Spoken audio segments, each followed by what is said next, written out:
you're gonna be up there with the best, man. You have the genetics for it, absolutely. You look fucking massive, bro, in the comment now.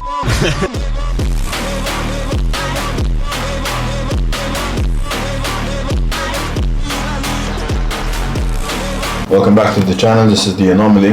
I'm gonna take you guys through my leg workout. One of the most impressive I've seen, that's for sure.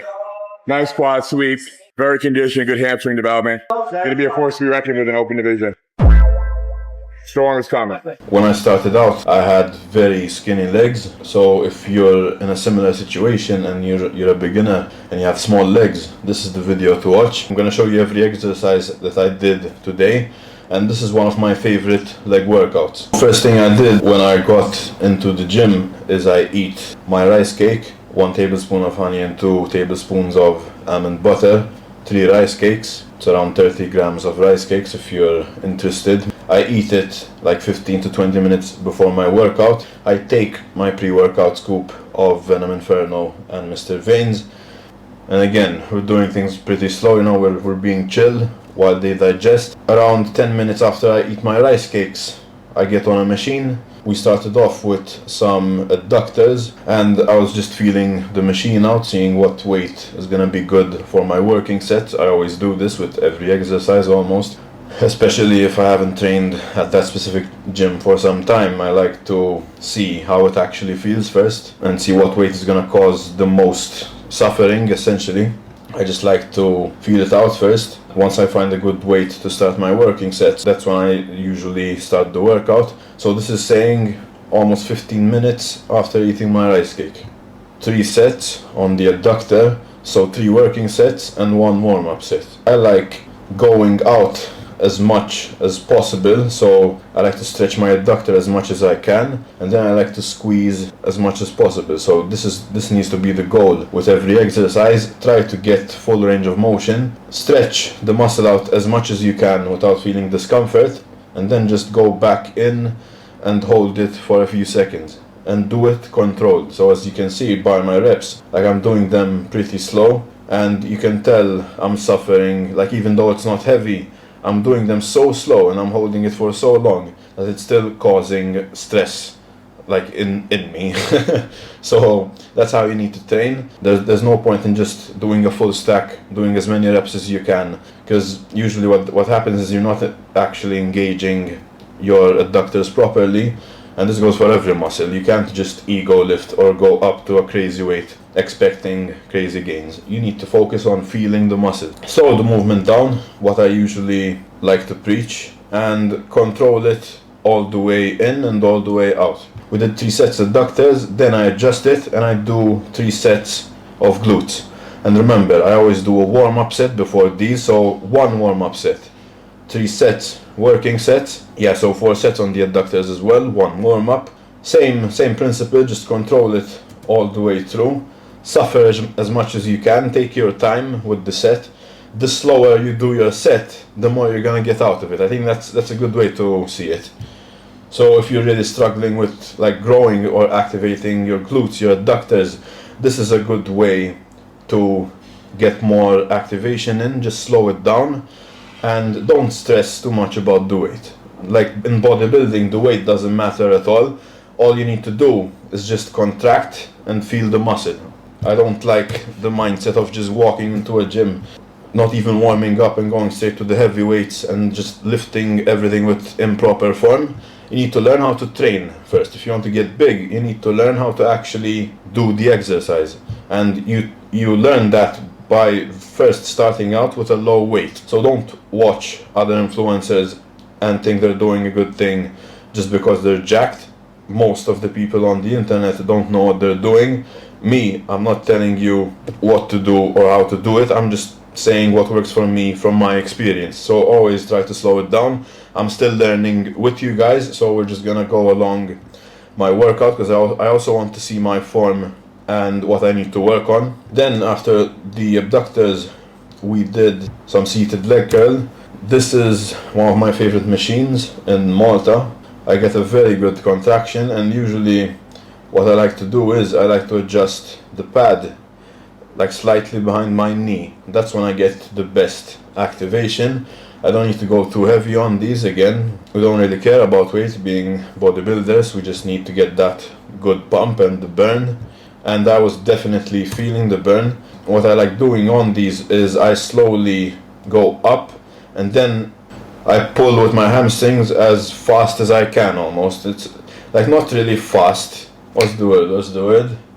I just do it in like an aggressive way. As you see, my reps, they're slow on the way out, and then on the way in, I like to speed it up a bit and just hold it really well, and then repeat that process for each set. This is how I like to do the seated leg curl. It works very well for me. If you wanna try it out, just copy my momentum essentially. I get a crazy burn, and I could barely walk after it. And after these, we did the lying leg curl. The lying leg curl is something I always kind of struggled with in the past because I didn't know how to actually do it, and since I barely had any coaches showing me how to lift, it took me a while to fully understand and learn these.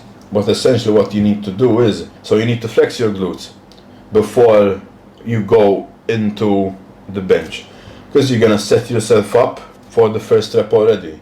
So find a position or find a spot on the bench where you're comfortable to pull. But what you're gonna do is, because I noticed in the beginning when I was doing them, like I did a rep and then I was uncomfortable and I moved a bit forward, and I did that because I felt a better contraction in my hamstring. You need to set yourself up in a way where your feet are pointing outwards, so they're pointing like this, not straight, and that is gonna help you activate your hamstrings more.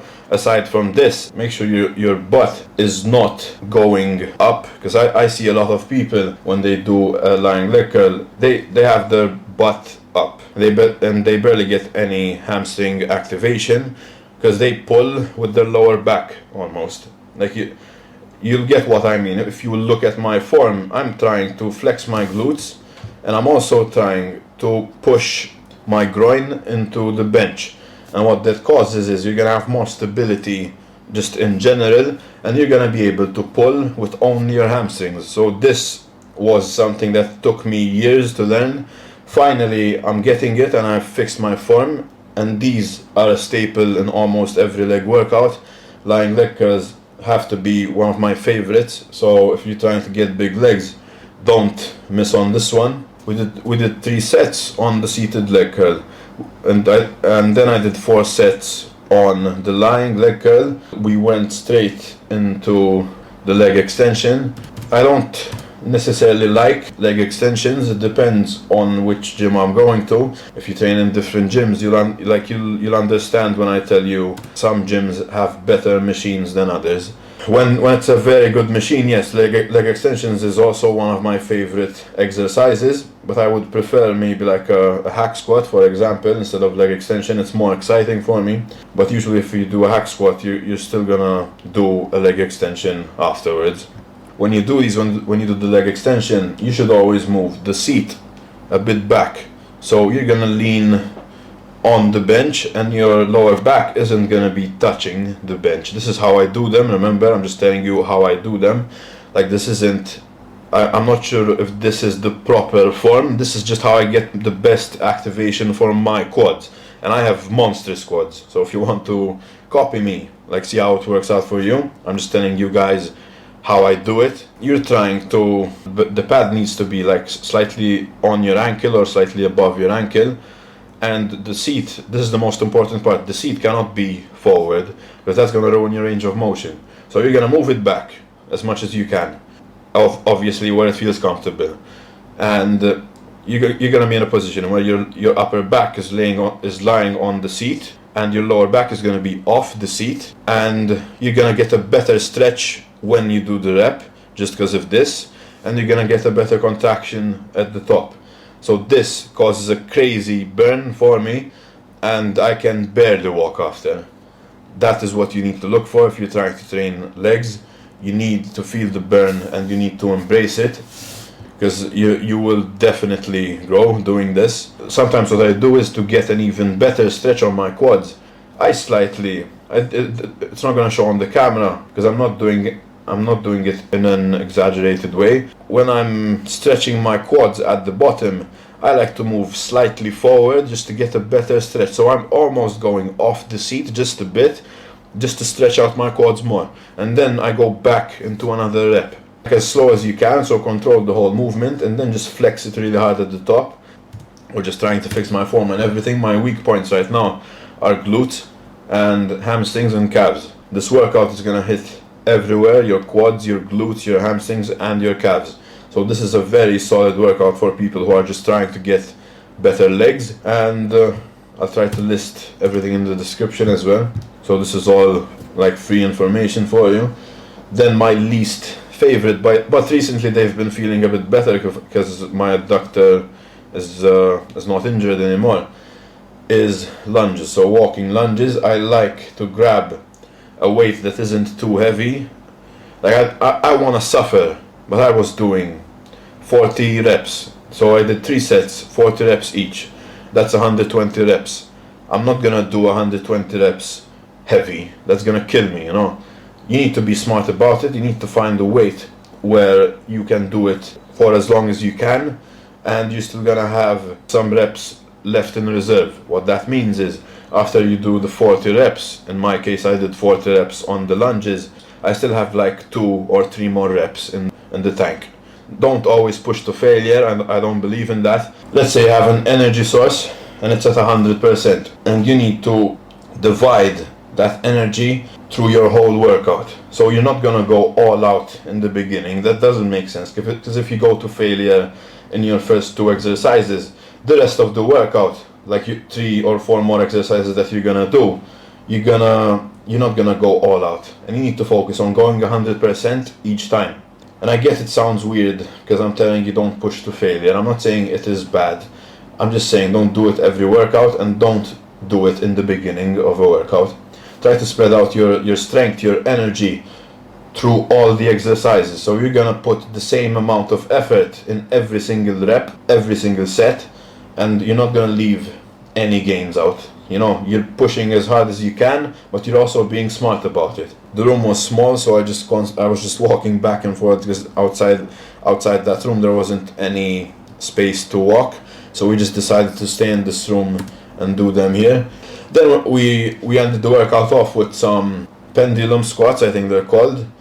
I was supposed to do a front Smith squat, but there were people camping the Smith machine, and they were also camping the leg press and the hack squat. The gym was packed. It's a normal problem here in Malta because we have 1-room gyms. So imagine it's a room that fits like 30 people, and you can barely move around. You know, it's a constant struggle here to train. It's not like in America. You go to a gym and sometimes it's just empty, or looks empty just from the sheer size of the gym. We have very small gyms here in Malta. It was my first time doing these, so I wasn't really sure how to get my quads in more. It's very important to keep in mind that when you're training, your mind needs to be there. So you're not just blanking out and you're just doing reps. No, you need to focus on each rep as if it was your last. What I mean by that is, with each rep, you're gonna try to think of your muscle. Like, that's how it works. I think Arnold said this before. You're gonna focus on feeling every rep. Then, yeah, we finished the workout. I did another 3 sets here, no cardio, and then I did some calves in the end, like 6 sets on calves. And it's essentially the same principle, just slow it down, try to stretch as much as you can without feeling uncomfortable, and then flex really hard at the top and hold it for a second or 2. You know, just that is the secret to my training. Essentially, you're gonna do the same thing over and over. We're still on a health phase right now. I'm not training as much, so just an update for you guys. I know I've been saying I'm supposed to start the bulk like soon. I keep saying that. We're just delaying it a bit more because I have a lot of things going on in my life, and I'm a bit stressed, and it's not good to start a bulk when you're stressed. You know, I want to dial in, and when the bulk starts, I want everything to move as smooth as possible. I hope you liked this format. I'm gonna do more of these because I actually I'm liking just watching my training as well. I'm kind of just seeing my form, because usually I just send it straight to my editor. But I'm gonna start editing these videos. If you like them, if you like me talking over it, let me know. We're gonna do more of these. So this is one for legs. We'll do chest, back, we'll do a shoulders, and we'll do an arms as well. So I'll do one for each. I ended the workout off with the calves. Then I just mixed in my Dragon Pharma isoform. So this is 2 scoops of whey isolate just to start my recovery as soon as possible. I'll see you guys in the next one. Don't forget to use code Anomaly if you want to keep supporting my grind. Don't forget to comment, like and subscribe. Bye bye.